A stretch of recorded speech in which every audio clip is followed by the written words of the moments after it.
Un saludo a todos los estudiantes de 9º grado, familiares y profesores que nos acompañan.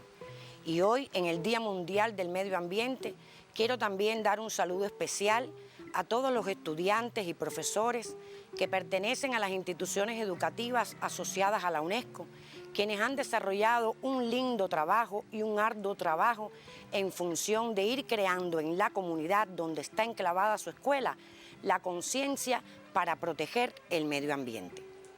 En el día de hoy vamos a continuar con el estudio de nuestra historia, que nos va a permitir seguir argumentando por qué debemos enaltecer a Cuba y cuidarla entre todos, como nos ha pedido nuestro presidente de la República.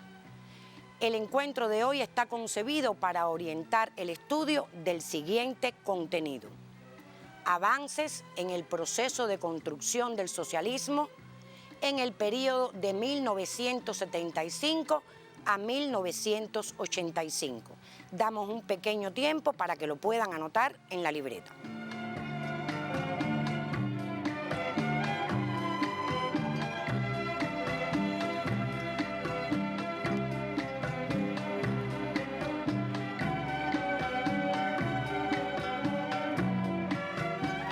Este contenido ustedes lo pueden localizar en su libro de texto, en las páginas que aparecen en la parte inferior de cada uno de ellos, como ya estamos acostumbrados a trabajar en este encuentro. Les recuerdo también que pueden tener la posibilidad de visitar la sección Historia de Cuba en el portal Cuba Educa, así como consultar al repasador virtual. Pues bien, una vez constituido nuestro Partido Comunista, esta organización política lleva a cabo los congresos del partido. Fíjense cómo les pongo en pantalla que ya nuestra organización ha realizado 7 congresos, pero en el encuentro de hoy vamos a hacer referencia al primer y segundo congreso. Y sobre el primer congreso, efectuado en 1975, vamos a observar un material que nos va a ilustrar pequeños momentos de los sucesos de ese gran momento histórico que ocurrió en nuestra patria. Pero para ello, yo les pido entonces que ustedes tengan en cuenta estas 3 interrogantes. ¿A quién se ratifica como primer secretario del partido? ¿Qué aspectos son debatidos en el primer Congreso del Partido Comunista de Cuba en 1975? En la clausura del Congreso, ¿cómo demuestra el pueblo de Cuba su apoyo al partido y a la revolución socialista? Si ya estamos listos, entonces vamos a pedir que se ruede el material. Y este fue el contexto en el que se decidió celebrar aquel primer congreso. Fidel fue ratificado como primer secretario del partido. Para tan alta responsabilidad, al fundador, jefe y guía de nuestro partido y del primer Estado socialista de América, al compañero Fidel Castro.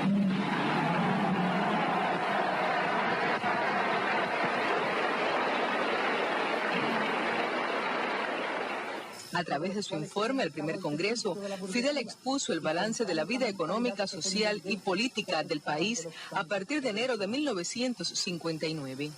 Fue discutida la plataforma programática del partido, el proyecto de constitución de la República de Cuba, así como tesis y resoluciones relativas a las proyecciones económicas para el papel de la mujer y las organizaciones políticas y de masas y asuntos referentes a la política social. El Congreso fue clausurado primero en su sede y luego en acto multitudinario en la Plaza de la Revolución José Martí. Debemos también votar y preguntarle a nuestro pueblo si apoya o no apoya los acuerdos del Congreso. Esa clausura en la Plaza de la Revolución ratifica una vez más el principio inviolable del partido en su método de trabajo, que es la consulta permanente con el pueblo, para de esa manera construir esa sociedad que los cubanos hemos decidido construir. En ese primer congreso se adoptan acuerdos fundamentales, como por ejemplo los lineamientos económicos a través del plan quinquenal, la perfección de todo el papel dirigente de la organización política. Se aprueba establecer la división política administrativa en el país. Se aprueba también la plataforma programática y someter a referendo nacional el proyecto de Constitución Socialista. Unos minutos para que puedan anotar en la libreta.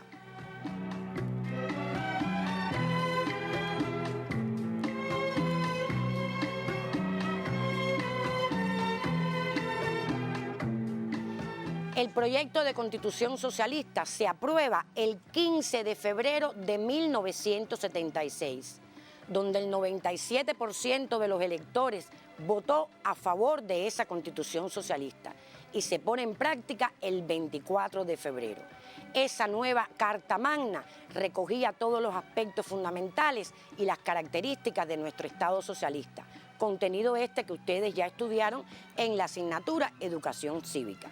Es por eso entonces que en este periodo, en 1976, también se establece la nueva división política administrativa. Quedan entonces en Cuba 14 provincias con 169 municipios, que incluye el municipio que en aquel año se llamaba Isla de Pino y que hoy se llama Isla de la Juventud, adoptando ese nombre en 1978. ¿Y por qué se llama Isla de la Juventud? Porque en ese territorio estudiaron muchos jóvenes de todas partes de Cuba y además muchos jóvenes de muchos países de todo el mundo. Les aclaro que actualmente tenemos dos nuevas provincias, Artemisa y Mayabeque. Una vez ya establecida la división política administrativa, se procede entonces, como bien se establece en la Constitución, a desarrollar el proceso electoral, que también ustedes estudiaron en la educación cívica. Se establecen los órganos del poder popular, comenzando desde la base, desde la circunscripción electoral, hasta llegar a la creación de la Asamblea Nacional del Poder Popular. La primera Asamblea Nacional del Poder Popular se constituye el 2 de diciembre de 1976. Fue seleccionado como presidente Blas Roca Calderío y como vicepresidente Raúl Roa García, dos revolucionarios con métodos probados y además con alto reconocimiento por parte del pueblo. En 1980 se efectúa entonces el segundo Congreso. Y este Congreso estuvo encaminado a debatir los asuntos en función de la producción y la defensa, aprobando un plan quinquenal que abarcara todas las esferas socioeconómicas del país. Y es por eso que entonces, a continuación, vamos a ilustrar algunos de esos avances socioeconómicos que estuvieron presentes en el periodo del 75 al 85. No es necesario que ustedes anoten de manera específica todo lo que aparezca en pantalla. Sí deben anotar las páginas del libro de texto para que puedan luego de hacer la lectura, que siempre les recomiendo que sea una lectura inteligente, puedan entonces concluir cuáles son los avances socioeconómicos en el periodo. Pues bien, en la ciencia, por ejemplo, se desarrollan las ramas de la genética y la biotecnología, la robótica y las tecnologías nucleares. Hay un fuerte movimiento en las actividades de las brigadas técnicas juveniles y la Asociación Nacional de Innovadores y Racionalizadores. Con respecto a la economía, en este periodo, aun cuando el precio del azúcar bajó en el mercado mundial, se cumplieron los planes establecidos, pero es significativo en este periodo el proceso de cooperativización que se lleva a cabo y se logran crear 1093 cooperativas de producción agropecuaria. Se destaca también la industria electromédica y la electrónica. En el sector de la salud se crea, a propuesta del comandante en jefe, el Destacamento de Ciencias Médicas Carlos J. Finla en 1982, perfeccionándose así la preparación de esos profesionales de la salud que hoy están dando muestras de esa dignidad que lleva en sí el médico y la enfermera cubana. Se crea además en 1983 el Sistema de Atención Primaria, con el médico y la enfermera de la familia. En cuanto al sector de la educación, se lleva a cabo el primer perfeccionamiento educacional en los planes y programas de estudio. El trabajo de los institutos superiores pedagógicos se fortalece en la preparación de los maestros y los profesores. Y en 1981 se logra la mayor graduación de profesionales. Es en esa graduación donde Fidel en su discurso expresa cómo debía ser el maestro y el profesor cubano y además recomienda cuáles deberían ser las tareas fundamentales a llevar a cabo por este sector tan importante en nuestra sociedad. Y a partir de ese momento, los educadores cubanos tenemos a ese discurso como el legado pedagógico de nuestro comandante que nos guía en nuestro quehacer diario. Con respecto al deporte revolucionario, miren cómo en este periodo tenemos logros. Se adquiere prestigio dentro y fuera de nuestro país. En los Juegos Olímpicos de 1976, Alberto Juan Torena rompe el récord mundial y olímpico. Y en los Juegos de Moscú, olímpicos también, en 1980, María Caridad Colón es la primera mujer latinoamericana en alcanzar un oro olímpico. Y nuestro querido Teófilo Stevenson obtiene su tercer título de campeón. Es muy significativo que ustedes también conozcan que en este periodo, en la cultura, se crea el Ministerio de Cultura en 1976 para dirigir entonces toda la política cultural del país.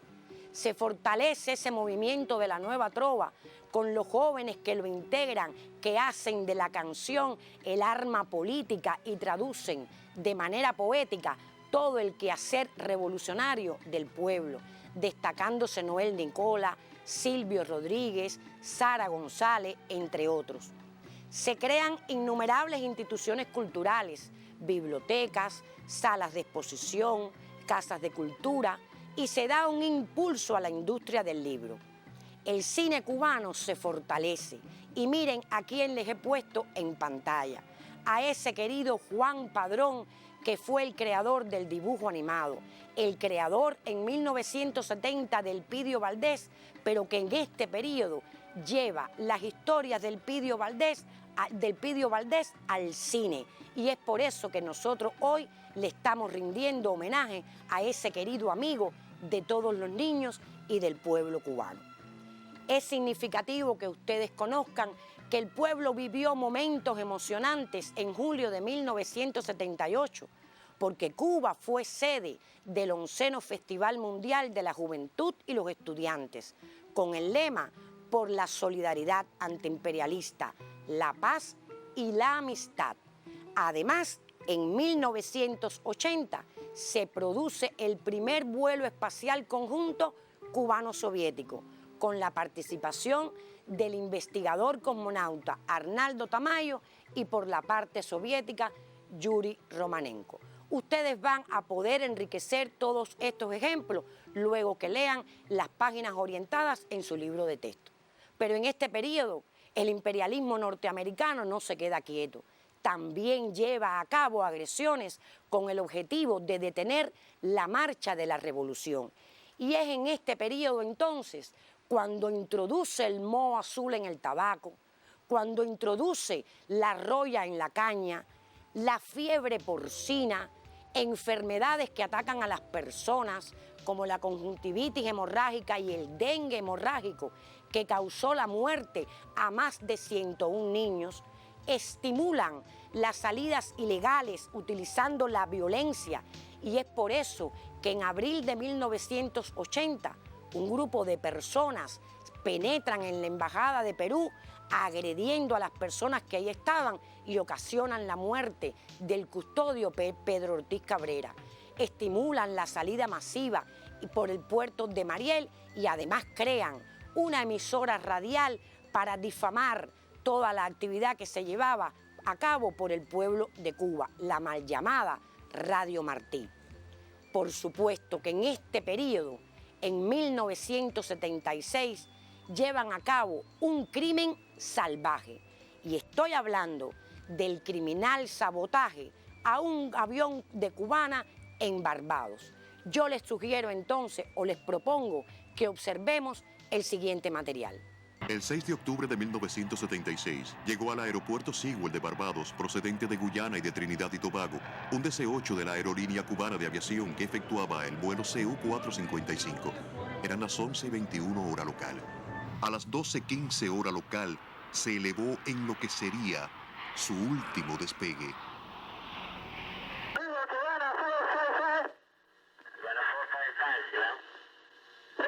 An explosion and we are descending immediately.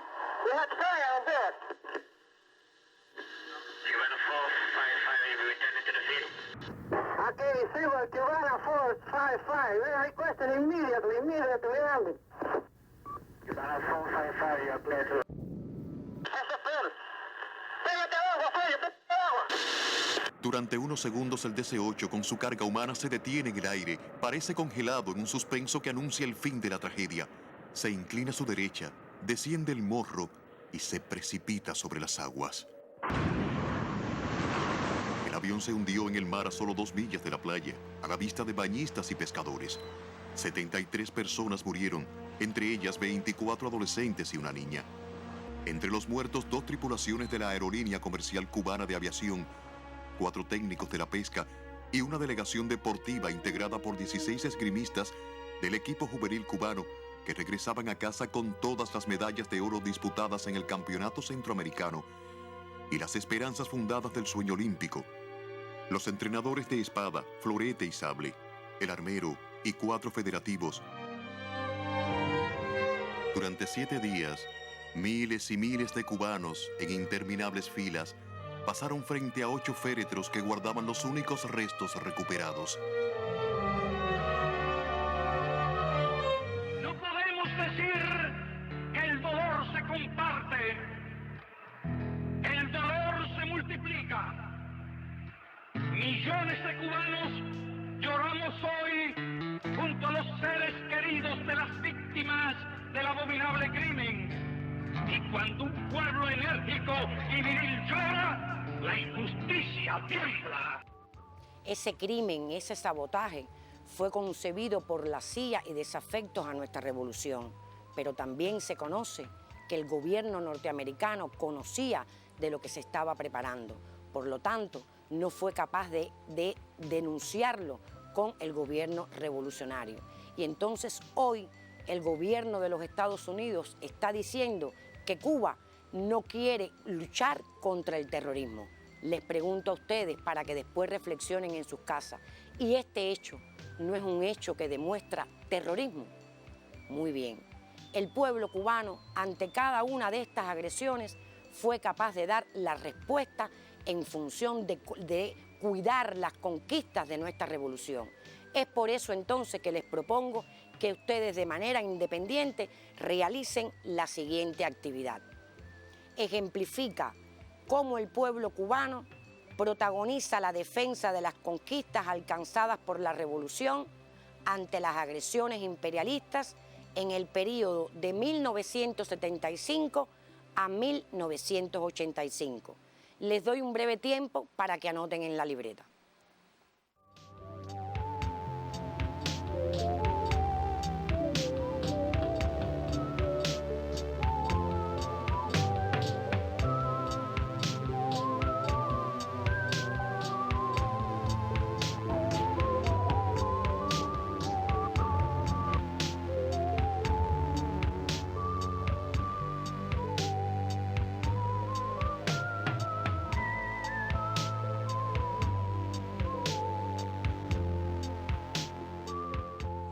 Como vimos en el primer Congreso y también en el segundo Congreso, se ratifican los principios fundamentales de la política internacional o política exterior llevada a cabo por Cuba en ese periodo, ratificando los principios de internacionalismo proletario, de solidaridad con el movimiento obrero y comunista internacional, de solidaridad y ayuda mutua con todos los pueblos y también de respetar la soberanía de cada país, así como la coexistencia pacífica entre todos los estados. En este periodo también hay múltiples ejemplos de cómo Cuba llevó a cabo todos esos principios a través de la política internacional. Y fue un país que desde el inicio se le reconoce a nivel internacional por aplicar de manera consecuente esa colaboración con los pueblos y esa solidaridad. Veamos entonces algunos ejemplos. Fíjense el reconocimiento que tenía nuestra patria y que tiene nuestra patria, pero en ese periodo, en 1979, Cuba es sede de la 6ª Cumbre de Países No Alineados. Durante este periodo, Cuba apoya a los pueblos de El Salvador y Nicaragua en su justa lucha. Se conforma entonces el contingente pedagógico internacionalista Ernesto Che Guevara en 1978, que presta sus servicios en Angola. Fueron jóvenes que estaban formándose como profesores, quienes llevaron el papel del educador a enseñar, a educar y de una manera muy responsable en muchos momentos difíciles. También tuvieron que cambiar el libro por el fusil. Otros ejemplos: se aplica o se lleva a cabo la colaboración en el sector de la salud y en la construcción. Se respalda de manera total la lucha en Angola y en otros pueblos de África, y se brinda la posibilidad a jóvenes de otros países a que puedan estudiar en nuestra patria. El internacionalismo proletario, la solidaridad, la posición en contra de la guerra, la posición de Cuba a favor de la justicia social fue demostrada y fue representada por nuestro máximo líder en varias oportunidades. Y un ejemplo de ello es la participación de Fidel en ese histórico discurso pronunciado en la ONU en 1979. Les propongo entonces, y mejor, los invito a disfrutar de un fragmento de ese histórico discurso. El ruido de las armas, del lenguaje amenazante, de la prepotencia en la escena internacional debe cesar. Basta ya de la ilusión de que los problemas del mundo se pueden resolver con armas nucleares. Las bombas podrán matar a los hambrientos, a los enfermos, a los ignorantes, pero no pueden matar el hambre, las enfermedades, la ignorancia. No pueden tampoco matar la justa rebeldía de los pueblos.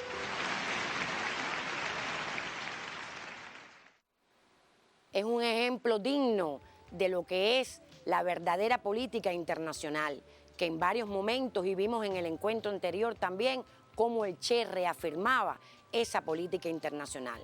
Sobradas son entonces las razones que tenemos hasta el encuentro de hoy para poder estar en contra de esa posición que hoy asume Estados Unidos, diciendo que Cuba se niega a participar en la lucha contra el terrorismo. ¿Será real que todas las acciones llevadas a cabo por Estados Unidos es en luchar contra ese terrorismo? Ejemplos tenemos en la historia de Cuba para decir que no. Considero entonces que este es el momento oportuno para que ustedes den una mirada a todos los encuentros que hemos realizado, para que puedan tener todas las razones suficientes y poder estar convencidos de que a Cuba hay que seguirla enalteciendo, de que a Cuba hay que seguirla cuidando entre todos nosotros, porque somos en el mundo el ejemplo de esa solidaridad y de ese internacionalismo. Y como dije en el encuentro anterior, si somos solidarios con el mundo, tenemos que seguir siendo solidarios en nuestra propia tierra. Y por lo tanto, en estos momentos en que estamos viviendo, tenemos que seguir demostrando la responsabilidad, el amor por la vida y el compromiso que tenemos todos los cubanos en vencer esta batalla contra la COVID-19. Espero que para el próximo encuentro estemos entonces en mejores condiciones para concluir y poder argumentar y dar respuesta como pioneros, como adolescentes, como estudiantes a esa petición que nos ha hecho nuestro presidente, que es continuar enalteciendo a Cuba y cuidarla entre todos como dignos cubanos. Muchas gracias y hasta un próximo encuentro.